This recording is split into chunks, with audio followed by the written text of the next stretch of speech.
Hi viewers, ఎలా ఉన్నారు? బాగున్నారా? అందరు బాగుండాలని కోరుకుంటూ కేఆర్ఎల్ స్టోరీస్ నచ్చితే లైక్ చేయండి, సబ్స్క్రైబ్ చేయండి ప్లీజ్ అండి. జగన్ వచ్చిన స్టాక్ని కౌంట్ చేస్తూ ఉండగా అతనికి కాల్ వస్తుంది. ఫోన్ ప్యాకెట్లో నుండి తీసి చూస్తాడు. జగన్ అమ్మగారు సుగుణ చేస్తుంది. లిఫ్ట్ చేసి చెప్పమ్మా అని అంటాడు. ఎలా ఉన్నారా? ఈ మధ్య ఫోన్ చేయడం మానేశారు. అది ఎలా ఉంది అని అడుగుతుంది. బాగానే ఉంది, నాకే చుక్కలు కనపడుతున్నాయి. అది విడాకులు అడుగుతుంది. నాకు ఏం చేయాలో తెలియట్లేదు. సుగుణ షాక్ అవుతారు. ఏంట్రా నువ్వు చెప్పేది? విడాకులు అడుగుతుందా అని అంటుంది. అవును, 10 రోజుల నుండి ఈ మధ్య ఇదే గొడవ. ఏం చేయాలో అర్థం కావట్లేదు. తన నోటీస్ పంపిస్తాను అంటుంది. ఏంట్రా, ఇంతవరకు బాగానే ఉంది కదా, ఇప్పుడు ఎందుకు ఇలా చేస్తుంది అని సుగుణ అంటుంది. నాకు అదే అర్థం కావడం లేదు. చీటికి మాటికి గొడవ పడుతుంది. నేను తాగేసి వస్తే కుక్క కంటే హీనంగా చూస్తుంది అని ఇంట్లో జరుగుతుంది సుగుణకి చెబుతాడు. సుగుణ కోపంగా, సిగ్గులేదురా నీకు? తాగేసి ఇంటికి వస్తే ఏ పెళ్ళాం ఊరుకుంటుంది అని అంటుంది. నాకు ఉన్న తలనొప్పులకు వేరే దారి ఏం లేదు, అందుకే తాగేసి వెళ్తున్నా అని అంటాడు. సుగుణకి కోపం తగ్గదు. రేయ్, నువ్వు ఏం చేస్తావో అనేది నాకు తెలియదు. తను నీ కాళ్ళ దగ్గరే ఉండాలి. లేదు అని గుమ్మం దాటితే పరువు పోతుంది. పరువు పోతే తల ఎత్తుకొని తిరగడం కంటే చావడం నడిపిస్తుంది. ఏం కావాలి అనేది డిసైడ్ చేసుకో అని అంటూ తను కాలు కట్ చేస్తుంది. వీరికి వీరు పరుగులు ముఖ్యం, పంతాలు ముఖ్యం, అవతలివాడి పరిస్థితి అనవసరం అనే తనలో తాను జగన్ అనుకుంటాడు. భార్గవ్తో కలిసి మేఘన మాల్కి మౌనిక వస్తుంది. భార్గవ్తో, ఇంకేంటి, మీ అన్నయ్యకి జాబ్ వచ్చింది, నెక్స్ట్ పిల్లనే కదా అని అంటుంది. వాడికి జాబ్ వస్తే మనకు పెళ్ళెందుకు అవుతుంది అని అంటాడు. తన కాళ్ళను తొక్కుతూ ఉంది.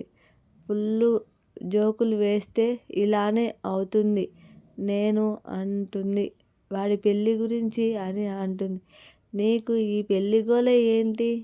ఇంత ఆగలేకపోతే మనం చేసుకుందాంలే, సంవత్సరం తిరిగేలోగా కవలలు ఒడిలో మోదువు అని అంటాడు.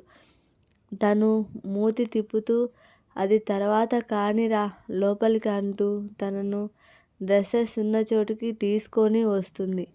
నువ్వే సెలెక్ట్ చెయ్యి అని అంటుంది.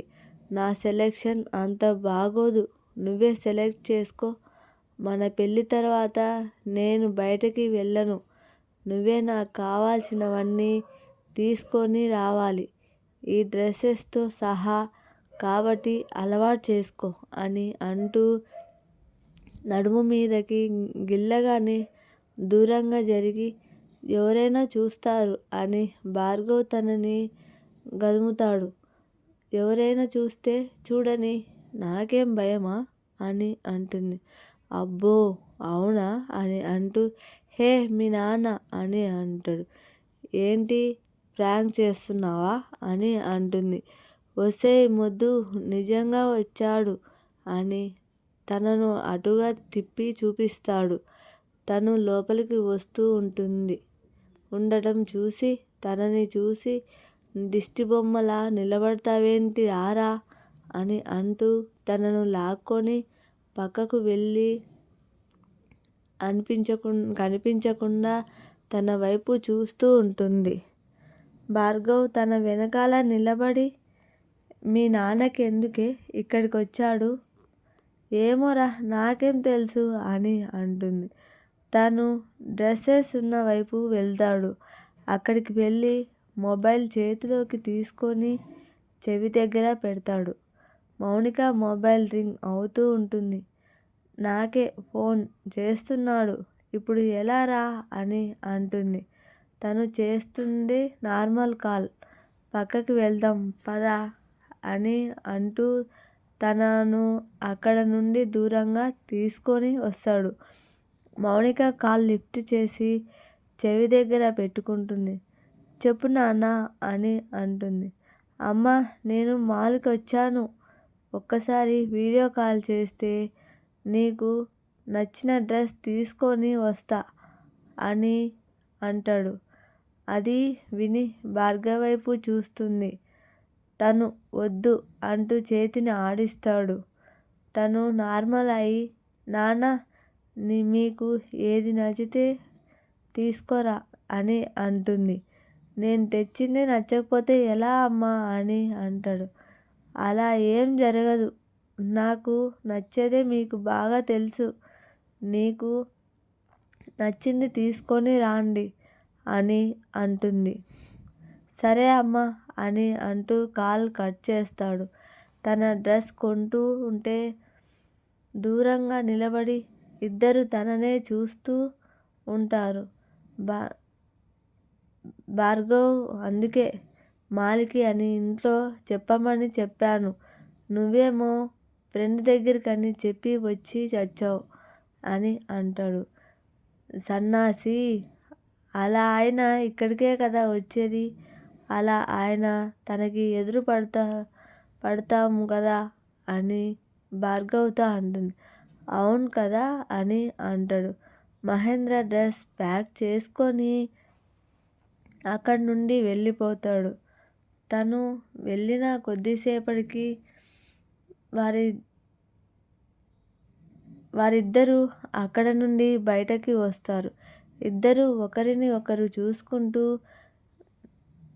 నెట్ తూర్పు వదులుతూ ఉంటారు. రేపటి స్టోరీలో ఏం జరగబోతుందో రేపు చూద్దాం. సబ్స్క్రైబ్, లైక్ చేయండి.